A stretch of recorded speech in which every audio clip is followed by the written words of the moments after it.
Bonjour à tous, dans cette vidéo je vous propose le corriger de l'exercice 1 du CRPE 2017 groupement 4. Donc c'est un exercice vrai ou faux, on va justifier, hein. Ça permet de réviser plusieurs notions dans un même exercice, donc très intéressant. Donc on est parti, pas de perte de temps. Première affirmation, un quadrilatère, donc qui a trois angles droits, est un carré. Comment justifier? Et quelle est la bonne réponse? Alors un quadrilatère qui a trois angles droits est un carré, c'est faux. Alors je vais vous faire un petit peu d'explication. Alors faux pourquoi? Parce que ça peut très bien être un rectangle non carré, hein, faux. Cela peut être un rectangle non carré. Parce qu'un rectangle, vous savez qu'il a quatre angles droits. Un rectangle non carré. Alors ce qu'on peut dire, hein, c'est que s'il y a trois angles droits, il en aura quatre. Ça, hein, ça se démontre assez facilement avec les angles. Vous savez qu'un quadrilatère, c'est donc un polygone à quatre côtés. Prenons ABCD. Si vous coupez en deux triangles, vous formez donc deux triangles. La somme des angles d'un triangle, c'est 180 degrés. Donc vous avez 180 degrés dans chacun des deux triangles. Ce qui fait que si vous faites la somme donc, de tous les angles que vous voyez sur le dessin, vous aurez une somme de 360 degrés pour un quadrilatère. Donc 180 pour un triangle, 360 pour un quadrilatère. Si votre quadrilatère a déjà trois angles droits, donc trois angles de 90 degrés, ce qui représente 270 degrés. 360 moins 270, il reste 90 degrés. Donc, trois angles droits, je vais faire un petit dessin comme ça, implique quatre angles droits. Donc, ça veut dire que vous cherchez un quadrilatère à quatre angles droits, et ça, vous savez que c'est un rectangle, et non pas forcément un carré. Attention, certains rectangles sont carrés, parce qu'un carré, c'est un rectangle, hein, mais ici, hein, c'est faux, parce que vous pouvez trouver un rectangle. Alors, je vais faire un petit dessin. Voilà, vous prenez un rectangle assez allongé. Vous avez bien trois angles droits. De toute façon, vous en avez quatre. Et ce n'est pas un carré. Voilà, première affirmation, donc faux. Dans une boucherie, on peut lire 3 steaks achetés, un steak en plus gratuit. Donc, Solène, elle veut de la viande hachée. Donc, l'idée, ouais, elle veut 3 kg de viande hachée. Donc, l'idée, c'est en fait bien d'acheter des steaks hachés, puisqu'il y a une promotion, d'avoir le steak gratuit et ensuite de transformer tout en haché, enfin, en viande hachée. Donc, l'idée de la question, c'est est-ce que bien, ça revient à ne payer que 2 kg de viande. Donc, nous, on va prendre la question dans l'autre sens. On va supposer qu'elle achète, elle paye 2 kg de viande. Donc, supposons que Solène, donc, elle paye 2 kg de viande. On sait, c'est proportionnel, ici, que 3 steaks achetés, ça fait 1 gratuit. Donc, si on prend 2 steaks achetés, combien a-t-on de steaks gratuits? Et nous, on fera ça après avec des kilos, parce que 3 steaks achetés, 1 gratuit, ça veut dire que 3 kilos achetés, 1 kilo gratuit. Donc ici, on est dans une situation de proportionnalité, donc petite règle de 3, n vaut donc 2 fois 1 sur 3, c'est-à-dire 2 tiers. Donc ça veut dire que pour 2 kilos payés, hein, on a, pardon, la belle faute, là, on a 2 tiers de kilos offerts. Donc, on a 2 kg 2 tiers. C'est-à-dire à peu près donc 2 kg payés. Ça veut dire qu'on a 2,66 etc. dans le sac. Donc 2 kg achetés. Ici, elle veut 3 kg. Donc si elle ne paye que 2 kg, elle ne devrait pas avoir 3 kg. Donc, la question c'est combien aurait dû-elle payer pour avoir ces 3 kg à la fin. Donc on va prendre le problème maintenant dans l'autre sens en supposant qu'elle a acheté 3 kg. Alors, on va donc dire qu'il y a les steaks qu'elle paye, les steaks qu'après, hein, les steaks payés et les steaks qu'elle a emportés, on va dire, pour ne pas mélanger avec les mots achetés. Voilà. Donc elle paye 3 kg, elle en emporte 4 au bilan.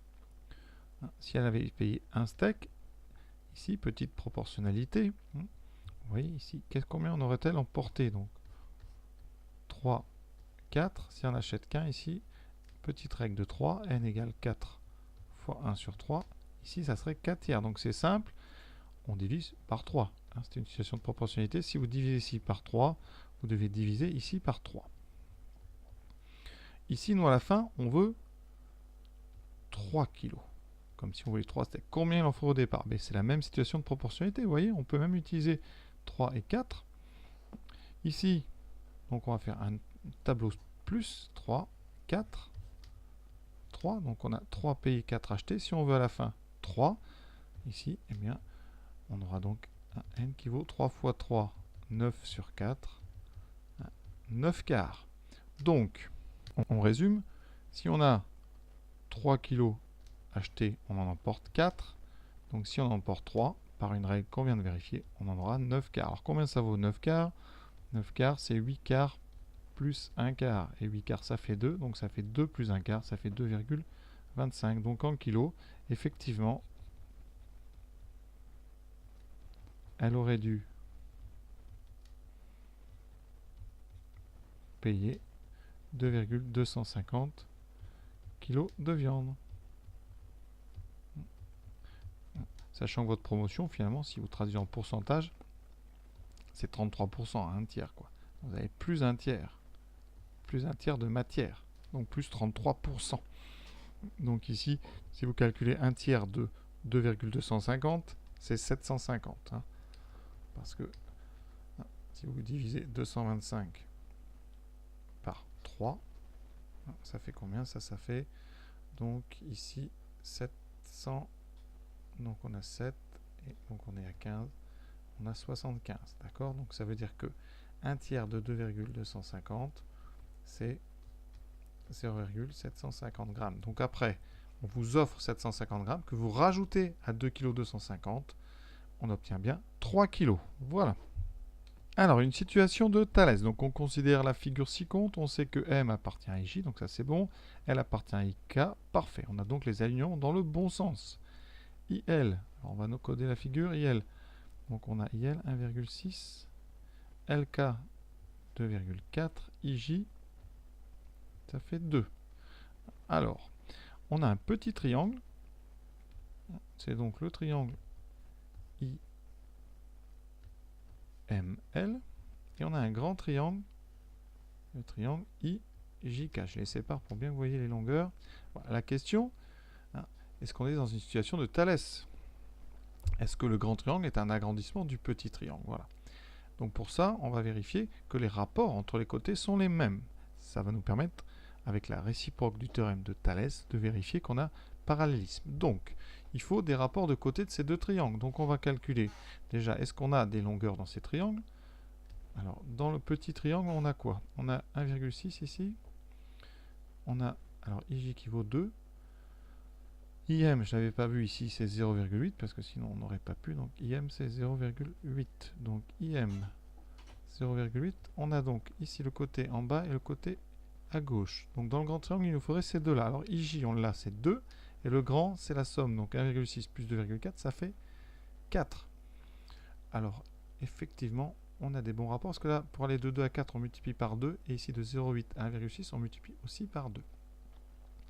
Donc on va quand même faire ça bien. Donc, dans le triangle IJK, on a bien M qui appartient à IJ, le segment. On a donc IMJ dans l'ordre.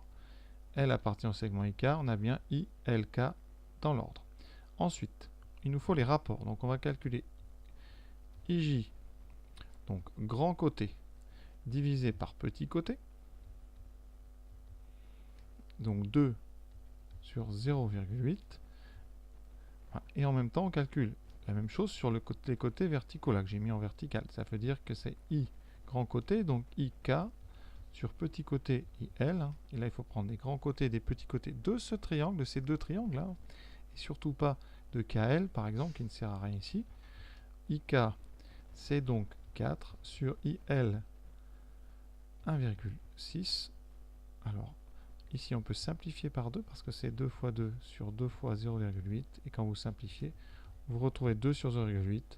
Et donc, vous retrouvez IJ sur IM. Donc, réciproque de Thalès. Les côtés, donc, alors, c'est pas I, c'est donc les côtés LM et KJ, hein, les deux droites ici, sont parallèles. Est-ce que c'est ce qu'on vous demandait? Exactement. Donc on est bon, donc on est dans une situation de Thalès, de triangles qui sont semblables. Hein, ils ont les mêmes angles. Et donc il y a une proportion entre ces deux triangles pour les trois côtés, le même rapport. Alors, affirmation, le carré d'un nombre entier positif premier admet exactement 3 diviseurs positifs. Alors, cette affirmation, elle est vraie. Alors, c'est pas si évident que ça à démontrer, mais... Donc, on prend un nombre, soit n, entier positif, premier. Alors, un nombre premier, je vous rappelle, hein, définition d'un nombre premier, c'est donc un nombre qui a exactement deux diviseurs. On parle de nombre positif, hein, exactement deux diviseurs positifs, c'est-à-dire 1 et lui-même. Donc, conséquence, 1 n'est pas premier. D'accord? Puisqu'il n'a qu'un seul diviseur positif, c'est lui-même. Donc le premier nombre premier, c'est 2, puis ensuite vous avez 3. C'est donc des nombres qui n'ont qu'une seule décomposition en termes de produit. 2, 3, 2 ne peut s'écrire qu'une fois 2, 3 ne peut s'écrire qu'une fois 3, 5, 7, voilà, etc. Il y en a plein, évidemment, il y en a une infinité. Un nombre, par exemple, comme 4, hein, qui est un carré, c'est le carré de 2, hein, 2 fois 2, il a deux décompositions, il a 2 fois 2, il a 1 fois 4. Donc vous voyez que ce n'est pas un nombre premier. Alors ici, qu'est-ce qu'on nous dit? Le carré d'un nombre entier positif, premier, admet exactement 3 diviseurs positifs. Alors quels sont, par exemple pour notre 4, les diviseurs? Alors 4 ici, eh bien, vous avez comme diviseur 2, vous avez 1, 2 et 4. C'est-à-dire que vous avez 4, le nombre, sa racine carrée, puisque c'est un carré, et 1. Vous n'en avez pas d'autres. Pourquoi y en a-t-il pas d'autres? Alors les diviseurs de n carré sont donc 1n et n carré, parce que si on prend p premier, un nombre premier divisant n carré, comme n est premier, alors ce théorème c'est ce qu'on appelle le théorème de Gauss, comme n est premier, alors ça veut dire que p diviserait n. Puisque p étant premier ne peut pas se séparer. Un petit bout dans n et un petit bout dans n. Vous voyez ce que je veux dire? Ici, n carré ça ferait n fois n. Votre p est indivisible. Donc, forcément il divise n. Et les seuls diviseurs de n, hein, comme n est aussi premier, hein, et donc p vaudrait soit 1,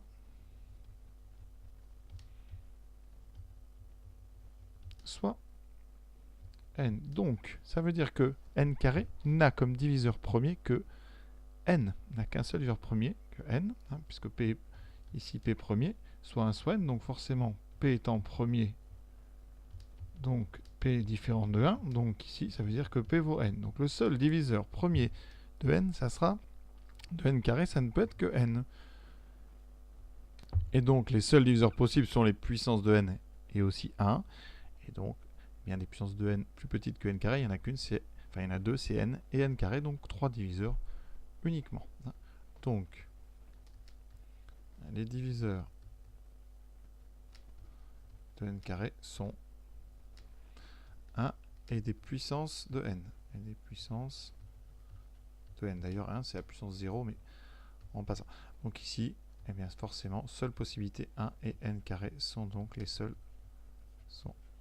possibilités. C'est une question assez difficile quand même à rédiger, j'avoue, parce que c'est de l'arithmétique avec les nombres premiers. Hein. Les théorèmes sont quand même compliqués.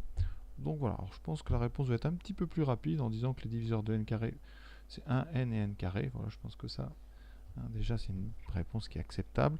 Et en disant que s'il y avait un autre nombre, forcément, comme n est premier, il diviserait n, et donc, voilà, ça serait 1 ou n. Voilà pour cette affirmation 4. Dernière question bien plus facile, hein, et bien plus facile à rédiger et à expliquer. Donc une fonction vous donne la courbe sur l'intervalle 0,6. La courbe est définie d'ailleurs uniquement sur 0,6. Alors, donc la courbe, l'expression de la fonction qui correspond, c'est 8x moins 4 sur 3xk. Donc c'est une fonction qu'on appelle du second degré. Donc vous avez une courbe ici qui est un morceau de parabole tout à fait normal. Alors pour rappel, la parabole ici, on dit qu'elle est inversée. Et on peut s'en apercevoir assez vite en regardant le coefficient du carré ici qui est négatif. Donc quand on a un coefficient du carré négatif, la parabole est inversée. Alors, l'affirmation qu'on vous propose, c'est que 4 a pour antécédent un nombre compris entre 10 et 11. Alors pour ça, il faudrait résoudre f de x égale 4. Alors, on a l'expression de la fonction, on a aussi la courbe. Alors je pense que vu qu'on vous donne la courbe, on va s'en servir. Et donc pour trouver un antécédent, c'est assez simple. On place 4 sur l'axe des ordonnées, donc sur l'axe vertical. Alors je vais mettre ça en rouge, voilà, vous voyez bien. Donc 4, il est là. On trace l'horizontale qui a pour... Donc il passe par y égale 4, donc c'est la droite d'équation tout simplement y égale 4. Et on regarde déjà les points d'intersection. Alors on en a 2. Et une fois qu'on a ces 2 points d'intersection, il nous faut les abscisses. Donc ça veut dire que ces 2 points, il va falloir les projeter sur l'axe et lire l'abscisse qui correspond. Donc ici, f de x égale 4. Si vous regardez sur le dessin, donc on a 2 antécédents. 2 antécédents, graphiquement. Donc 1 entre... On va pas mettre 1 comme ça. On va mettre 1 en lettres. 1 entre 0 et 1. Et 1 entre 5 et 6. Donc effectivement, 4 n'a pas d'antécédent entre 10 et 11. Ça, on s'en aperçoit graphiquement. Alors, on aurait pu aller beaucoup plus vite. F est défini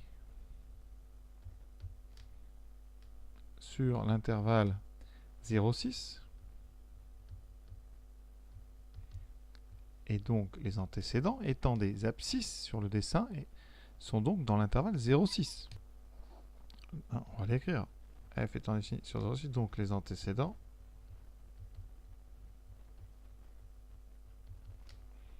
sont dans 0,6. Par conséquent, on vous propose un antécédent entre 10 et 11, donc c'est impossible. Donc, affirmation évidemment fausse. L'antécédent ne peut pas être un nombre entre 10 et 11. Alors, quelle peut être l'erreur des candidats? Les candidats qui se trompent confondent le mot image et le mot antécédent. Si vous regardez x égale 4, l'image de 4, donc là l'image il faut aller verticalement et aller lire sur l'axe ici. Et ça veut dire qu'ici l'image de 4 est entre 10 et 11. Ce n'est pas les antécédents de 4 qui sont entre 10 et 11. Donc voilà d'où vient l'erreur et d'où vient le piège un petit peu. C'est pas très compliqué, mais c'est pour ceux qui un petit peu ont un mélange, ont un problème avec les mots, en tout cas avec antécédent et avec image. Je rappelle que antécédent, anté ça veut dire avant. Donc ici, si vous considérez qu'une fonction c'est un mouvement entre un x et un f de x, l'antécédent il est donc avant, ça veut dire que c'est lui qui a l'origine. Donc l'antécédent est toujours à gauche. Antécédent c'est donc un x. D'accord? Et donc si on considère une fonction comme quelque chose qui associe, qui est une représentation des choses, ici vous aurez à droite les images. Une fonction envoie quelque chose, donc ça, comme un rétroprojecteur, en fait ça envoie une image sur un tableau, mais une fonction envoie, pour chaque antécédent, ça va envoyer une image. Voilà ce qu'on peut dire sur cet exercice 1 qui est assez complet. Une petite question 4 un peu délicate à rédiger, j'avoue, sur les nombres premiers. La réponse ne me paraît pas forcément des plus faciles à exprimer. Voilà, à bientôt.